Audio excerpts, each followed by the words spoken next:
English channel. Basically last time मैंने आपको CTET language से रिलेटेड एक वीडियो अपलोड की थी। आई होप वो आपके लिए इन्फॉर्मेटिव रही होगी और बेनिफिशियल जरूर रही होगी। एक्चुअली हमने डिस्कस किया था कि ये कितने मार्क्स का एग्जाम आता है। एक्चुअली ये 30 मार्क्स का आता है, जिसमें 15 मार्क्स की पेडागोजी और 15 मार्क्स का आपको प्रोजेक्ट आता है, जिसमें से हमें अनसीन पैसेज करने होते हैं। वो प्रोज से भी रिलेटेड होते हैं या पोएट्री से, ये आपको प्रेफर करना है विच विल यू गो। ठीक है, अगर आपकी लिटरेचर बहुत अच्छी है, आपका कमांड बहुत अच्छा है, तो आप पोएट्री सेक्शन में जा सकते हैं। बट अगर आप प्रोज में जाते हैं तो वो इजी पड़ जाता है apart from poetry section, because इसकी लैंग्वेज थोड़ी इजी पड़ जाती है। इसीलिए कोशिश यही करनी चाहिए कि हमें जहां इजी लगे वो काम करें, ताकि हम अपने एग्जाम को क्लियर कर सकें। राइट, तो चलिए आज की बात कर लेते हैं। आज मैं आपके लिए अनसीन पैसेज को कैसे क्लियरली सॉर्ट आउट कर ले, कैसे उसके सोल्यूशन ले ले, इन सब को लेकर कुछ ट्रिक्स लेकर आई हूँ, कुछ पॉइंट्स लेकर आई हूँ जो डेफिनेटली आपके लिए बेनिफिशियल होंगे और इसको यूज करके आप अपने अनसीन पैसेज को जल्दी से जल्दी सॉल्व कर लेंगे। तो चलिए आज का वीडियो स्टार्ट करते हैं।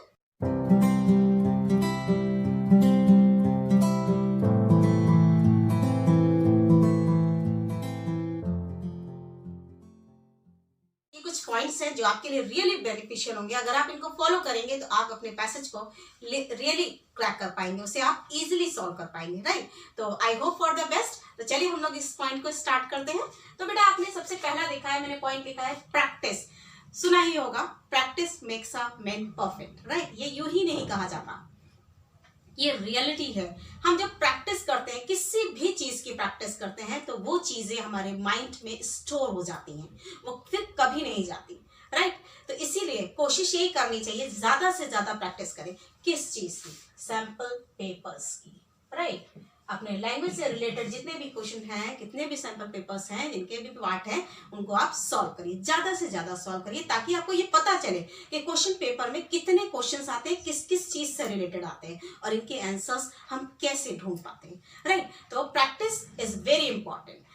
बेसिकली मेन पार्ट प्रैक्टिस ही होता है। हम अगर जितना ज्यादा क्वेश्चन पेपर सॉल्व करें ना, उतना ज्यादा इजी हो जाएगा हमें अपने कमिक पेपर को सॉल्व करना। राइट, तो चलिए स्टार्ट करें। नेक्स्ट पॉइंट, रीडिंग बेटा की पॉइंट है ये। रीडिंग क्यों इंपॉर्टेंट है? रीडिंग क्योंकि जब तक हम पैसेज नहीं पढ़ पाएंगे, जितनी स्पीड चाहिए हमें उस पैसेज को जल्दी से पढ़ना है, ताकि हम आंसर्स निकाल सकें, क्योंकि हमारे पास समय कम है। राइट, तो अपने रीडिंग की स्पीड को बढ़ाएं बेटा। क्या करें? स्पीड बढ़ाने के लिए क्या करें? पर डे, रोज रेगुलर कुछ ना कुछ पढ़ें और एक टाइम बना लें कि भाई ये 10 लाइनें मैंने कितने मिनट में पढ़ी, या ये मैंने 15 लाइनें कितने मिनट में पढ़ी। समझ पा रहे हैं? तो इसका कहने का मतलब ये हुआ, आप न्यूज़पेपर पढ़ सकते हैं, article, any book, anything you want to like. Right, जो भी आपको पसंद हो वो आप पढ़ें और एक टाइम टेबल बना ले, एक टाइम मैनेजमेंट बना ले कि भैया ये 10 लाइनें हैं, ये मैंने कितनी देर में पढ़ी, या 18 लाइनें हैं, ये मैंने कितनी देर में पढ़ी। और एक वक्त ऐसा आएगा जब आप रीडिंग की प्रैक्टिस करते रहेंगे, बार बार आई ना बात प्रैक्टिस। तो रीडिंग की प्रैक्टिस जितनी ज्यादा करेंगे, उतनी ही इजिली हम पैसेज को जल्दी से जल्दी पढ़ पाएंगे और उसे समझ पाएंगे। राइट, तो आपको समझ में आ गया कि हमारा सेकेंड पॉइंट इंपॉर्टेंट है, रीडिंग। राइट, तो चलिए आते हैं अगले पॉइंट पे। vocab it's very important for our passage, because vocab यानी कि हमारा शब्दकोश। जब हमारा शब्दकोश बड़ा होगा, हमारे पास शब्दों का ढेर होगा, यानी इंग्लिश के शब्द हमें बहुत सारे जब आते होंगे, तभी हम पैसेज को पढ़कर उसे समझना आसान हो जाएगा ना, इजी टू अंडरस्टैंड। राइट, अगर हमें क्या आ जाता है? vocab आ जाता है बेटा। दूसरी बात क्या होती है कि vocab से रिलेटेड जो क्वेश्चन आते हैं, फॉर एग्जाम्पल सिनोनियम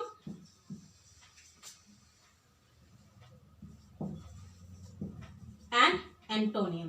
राइट, ये जो क्वेश्चन आते हैं हमारे, ये वोकैब से रिलेटेड है। जब हमें इनके शब्द की हिंदी पता होती है, इनके बारे में पता होता है, इनके सिमिलर मीनिंग पता होते हैं, तभी हम इनको सॉल्व कर सकते हैं, इनका आंसर फाइंड आउट कर सकते हैं। राइट, तो जनरली एक और बात याद रखिए कि जरूरी नहीं है कि सभी को सब कुछ आता हो, सारे वर्ड्स हमें आते हो। तो जनरली पहले कोशिश ये करिए कि जब आप सिनोनियम या एंटोनियम पूछा जाए, जब उसे ढूंढने की कोशिश करें आप, तो पैसेज को कॉन्टेक्स्ट से रिलेट करें कि किस कॉन्टेक्स्ट में इन वर्ड्स को यूज किया गया है, यानी इससे रिलेटेड कौन सा वर्ड है जो पैसेज में यूज किया गया है। क्लियर हो रही है मेरी बात? तो एक तो सबसे पहले आपको वोकैब अपना स्ट्रॉन्ग करना है, ताकि आप पैसेज को इजीली समझ सके, उनके आंसर्स दे पाए।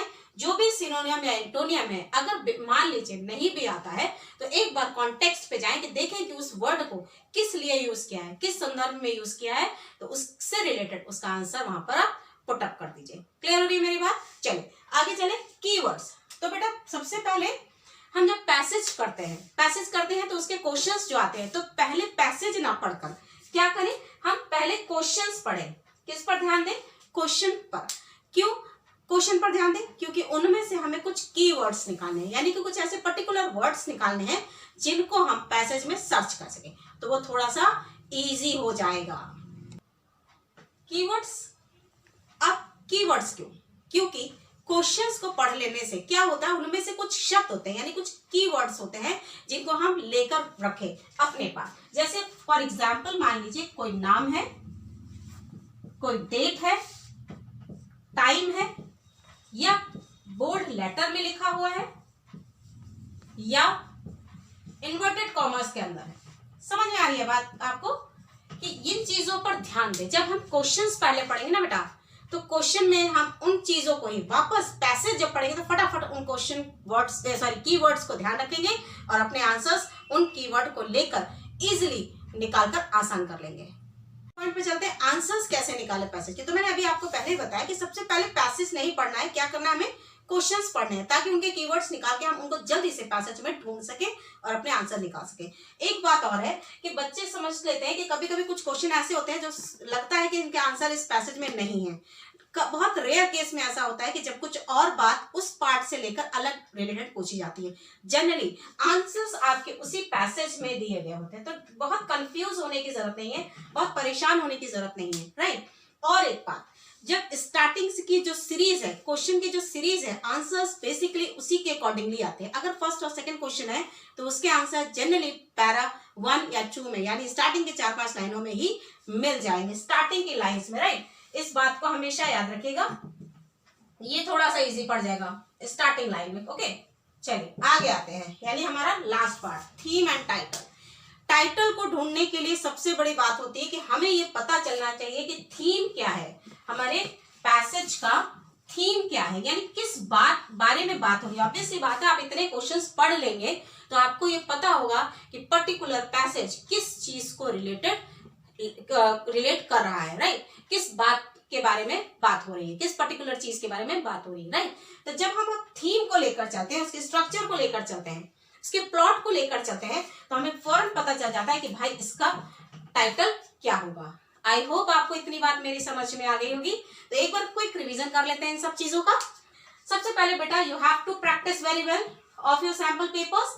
Secondly, you should read, keep your speed high, vocab learn करिए, कीवर्ड्स ढूंढिए, आंसर्स पैसेज में ही होते हैं, परेशान मत होइए।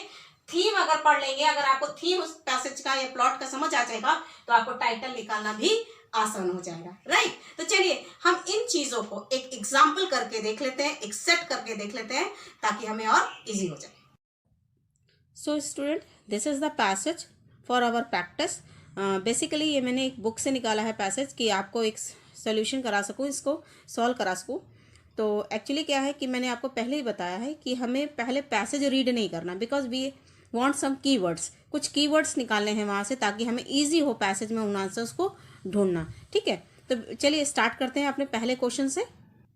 सो this one is your first question. यहाँ पर ये 106 का मार्किंग है। Adversity provides us with an opportunity to, यानी एडवर्सिटी हमें प्रोवाइड करती है एक अपॉर्चुनिटी को। किस अपॉर्चुनिटी को? तो ये ऑप्शन देख लें पहले। Develop our character, test our friends, evolute our own character, introspect, right. तो वर्ड हमने पकड़ा है, यहाँ से एक की वर्ड लिया है, एडवर्सिटी एंड अपॉर्चुनिटी, यानी एडवर्सिटी से आने वाली अपॉर्चुनिटी, राइट। हमें क्या डेवलप कराते, चलिए वापस से पैसेज में। उससे पहले मैं बता दूं कि पहला और दूसरा आंसर बेसिकली हमारी स्टार्टिंग के ही पैरा में या स्टार्टिंग के 3-4 लाइनों में ही मिल जाना चाहिए। तो चलिए ढूंढते हैं और रीड करते हैं अपने पैसेज को। सो हम पैसेज पे आ गए हैं, तो हम लोग रीड करते हैं इसको। Adversity provides us with an opportunity to develop our character. हमने ये वर्ड कीवर्ड निकाला था एडवर्सिटी और अपॉर्चुनिटी, तो ऑब्वियस सी बात है हमारा आंसर मिल चुका है हमें फर्स्ट लाइन में ही। Adversity provide us with opportunity to develop our character, right. चलिए हमें आंसर मिल गया है कैरेक्टर। चलिए वापस चलते हैं अपने ऑप्शंस पे। तो हमें आंसर क्या मिला है, डेवलप आवर कैरेक्टर। तो हमारा ऑप्शन जो ए है that is correct answer, right. तो चलिए चलते हैं सेकंड क्वेश्चन पे। The author quotes Solomon too. यहाँ पर लिखा है ऑथर ने सॉलमन को क्यों कोट किया है। तो इससे पहले इसको मैं डिस्कस करूँ या पैसेज पे जाऊँ उससे पहले मैं आपको ये बता दूँ स्टूडेंट्स कि अगर कोई भी ऑथर या कोई भी राइटर या कोई भी अगर अपनी बात को प्रूफ करने के लिए किसी कोटेशन को ले लेता है या किसी सेइंग को ले लेता है, तो इसका मतलब ही सिंपली ये होता है कि वो अपनी बात को और अच्छे तरीके से समझाना चाहता है, राइट। जब भी हम किसी बात को कहते हैं अगर उसमें कोई प्रोवर्ब ऐड कर लेते हैं या कोई सेइंग ऐड कर लेते हैं, ऑब्वियस सी बात है कि हम अपनी बात को और अच्छे तरीके से रखने की कोशिश करते हैं, क्लियर। तो चलिए एक बार इसके ऑप्शन देख लेते हैं। A1 is show his veneration for him, emphasize the adversity is a part of life, embellish his prose और lend force to his argument। क्योंकि मैंने अभी आपको समझाया कि अगर कोई ऑथर किसी भी सेइंग को बोलता है तो उसका मतलब ही होता है कि वो अपनी बात को और बेहतर तरीके से रखने की कोशिश कर रहा है। तो ऑब्वियस ये आंसर है lend force to his argument, right. तो आंसर इज डी। चलिए नेक्स्ट पे आते हैं। 108 यानी यहाँ का third question. Most often our misfortunes are the result of our own. यानी बहुत से मिसफॉर्च्यून्स हैं वो रिजल्ट होते हैं हमारी खुद की, डैश में है, सॉरी ऑप्शनल में है, हेस्ट, फोलीज, एक्शंस, आइडलनेस। ठीक है, तो चलिए पैसेज पे चलते हैं, चलिए रीड कर लेते हैं। Requiring powerful way that only the challenges of adversity offer, right.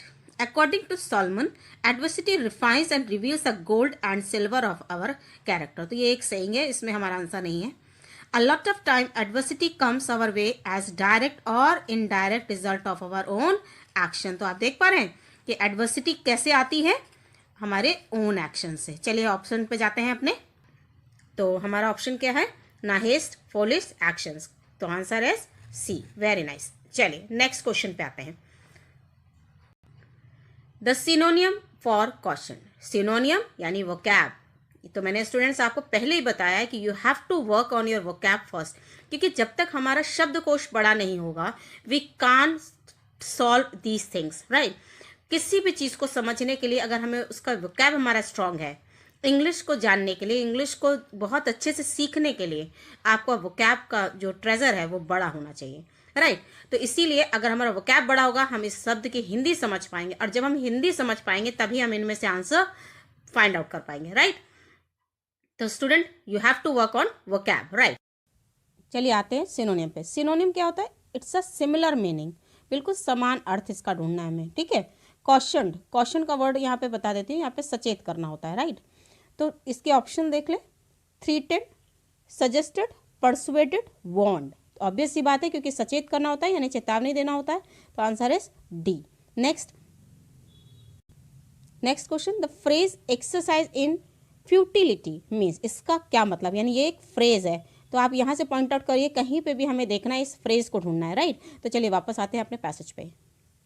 Student एक चीज़ हमेशा याद रखिएगा कि प्रैक्टिस, रीडिंग में प्रैक्टिस बहुत ज़रूरी है। जितनी जल्दी आप इसको पढ़ लेंगे, साथ में अंडरस्टैंड करते जाएंगे, तो it is very beneficial for you, right. तो चलिए स्टार्ट ही करते हैं, पढ़ लेते हैं इसको। We make a bad choice और ए बैड डिसीजन, और we simply fail to do something we should have done. When I made bad investment decisions, I had to accept responsibility for my greed and naive choices। यानी अपने लालच और अपनी अनसीखी choices के उसका responsible होता हूँ, एक्सेप्ट करता हूँ, ठीक है। तो यहाँ पे भी हमें वो फ्रेज नहीं मिल रहा।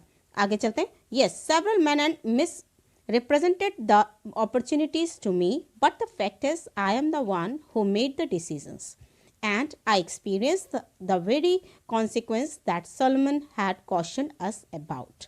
Anytime you make a contribution to your own adversity, right, you need to accept responsibility for it. Don't simply blame someone or something else. अब यहाँ तक तो आया नहीं हमारा वो वर्ड, चलिए आगे पढ़ना पड़ेगा। Nonetheless, throughout our lives we live we will experience a great deal of adversity that is not a result of our own action. It is critically important that we do not assign fault to ourselves or to those who had nothing to do with it, right? When a friend of mine lost his daughter to leukemia, he confided to me that he felt God was punishing him for his past sin. In other words, he was blaming himself. It is believed that adversity sometimes has a purpose that we cannot know or understand. As tempting as it may be to try to figure out such a mystery is not only an exercise in futility, it is foolish also. यानी कि यहाँ पर हमें वो phrase मिल गया है जिसके बारे में हम लोग बात कर रहे हैं। तो वहाँ पर हमको पूछा गया है कि इसका मीन क्या है यहाँ पर। तो हम एक बार पैसेज को फिर से पढ़ लें इसको। Attempting as it may be to try to figure out such a mystery is not only an exercise in futility, it is foolish also, right. चलिए इसका आंसर देखें। So a something that is pointless, जिसका कोई मतलब नहीं है। Hope for future and irrational fact, a foolish approach.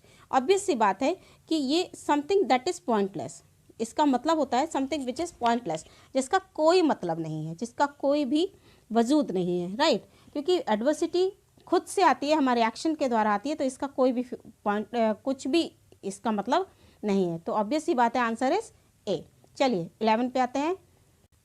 So students आ जाते हैं 11 क्वेश्चन पे, right. Identify the correct statement. अब यहाँ देख रहे हैं ट्रू फॉल्स है कि इसमें से कौन सा स्टेटमेंट ट्रू है उसको आपको बताना है, यहाँ पे सर्कल करना है, राइट। तो पहला है ऑप्शन हमारा, adversity is a curse. Number 2, the mystery of adversity can be easily understood. Adversity help us improve our character. Adversity is purposeless. Obvious सी बात है, इसका आंसर हमें पहली ही लाइन में मिल गया था, हमने फर्स्ट पैसेज में ही पढ़ लिया था, पैरा में पढ़ लिया था। एडवर्सिटी हेल्प अस इंप्रूव अवर कैरेक्टर, राइट। ये आंसर बिल्कुल सही है, तो हमने आंसर लगा दिया सी। चलिए आते हैं 12 पे। Which of the following statement is not true. आप क्या करना है, जो ट्रू नहीं है यानी फॉल्स है, जो गलत स्टेटमेंट है यहाँ पर, राइट। चलिए पढ़ लेते हैं एक बार। The bravest are bogged down by misfortune. Adversity refines our character. Adversity sometimes has a purpose. Adversity is test of our character. Obvious सी बात है, आप बात देख जब आपने पूरा पैसेज पढ़ा होगा तो आपको ये कंफर्म हो गया होगा कि पूरा पैसेज एडवर्सिटी पर बेस्ड है, राइट। उसकी कैरेक्टरिस्टिक्स बताई गई हैं, तो यानी ये वाला पॉइंट तो हो नहीं सकता। एडवर्सिटी समटाइम ये वाला भी नहीं हो सकता। एडवर्सिटी इज अ टेस्ट, ये भी नहीं हो सकता। क्या हो सकता है, the bravest are balked down by misfortune. इसके बारे में कहीं पे भी कोई भी डिस्कशन नहीं हुआ है, तो ऑब्वियस सी बात है कि ये, so this one is correct answer, right. तो चलिए आते हैं नेक्स्ट पे। Come to the next question, that is our 113। The antonym for the word adversity is, देखिए आप स्टूडेंट देख पा रहे हैं, वापस से एक वर्कैब आ गया है, इंटोनियम यानी विलोम शब्द, अपोजिट वर्ड, राइट। एडवर्सिटी माने मैंने आपको पहले बताया था कि विपत्ति होता है, बुरा समय होता है, तो ऑब्वियस इसके क्या अपोजिट हो गए, A luxury, B luck, C emptiness और prosperity. According to word adversity का अपोजिट होता है प्रॉस्पेरिटी यानी कि संपन्नता, तो आंसर इज डी। चलिए कम आते हैं 14 पे। This one is your last question. When adversity strike us, जब भी एडवर्सिटी हम पर पड़ती है, विपत्ति हम पर आती है, वी ब्लेम, अक्सर हम ब्लेम करने लगते हैं। Number 1, providence, our stars, everything and everyone except ourselves, supernatural power और एविल स्पिरिट। नहीं, तो इसमें सबसे पहला आंसर होता है हमारा C, everything and everyone except ourselves, यानी हम सबको दोष देते हैं सिवाय खुद के, जबकि हम एडवर्सिटी के जो मेन विक्टिम होते हैं एक्चुअली वो हम खुद होते हैं, क्योंकि हमारे एक्शंस ही हमारी चीज़ को निर्धारित करते हैं, वेदर दे आर राइट और वेदर दे आर रॉन्ग। तो ये था हमारा पैसेज, आई होप आपको ये समझ में आया होगा। तो चलिए आते हैं इसके आगे के पॉइंट पर। स्टूडेंट्स, हमने एक प्रैक्टिस की, अभी एक अनसीन पैसेज को हमने सॉल्व किया, तो आपने देखा कि हमने कैसे इजी किया, हमने क्या क्या टिप्स अपनाए। तो होप आपको ये अच्छा लगा होगा और आपके लिए बेनिफिशियल रहा होगा, साथ में इन्फॉर्मेटिव जरूर रहा होगा। तो उम्मीद करती हूँ बच्चों कि आप लोगों का ये एग्जाम बहुत अच्छा जाए, आप उसे क्रैक कर पाए और आप सक्सेस पा पाए। Wish you very good luck for your exam. एक चीज और, अगर आपको मेरा ये वीडियो वाकई में अच्छा लगा है तो इसे लाइक करिए, ज्यादा से ज्यादा अपने फ्रेंड्स के साथ शेयर करिए, और अगर आप मेरे इस चैनल पर नए हैं तो उसके सब्सक्राइब जरूर करिए, साथ में लगा हुआ बेल आइकन प्रेस करिए ताकि मेरी वीडियोस की सबसे पहली नोटिफिकेशन आप तक पहुंचे। Thank you and have a nice day.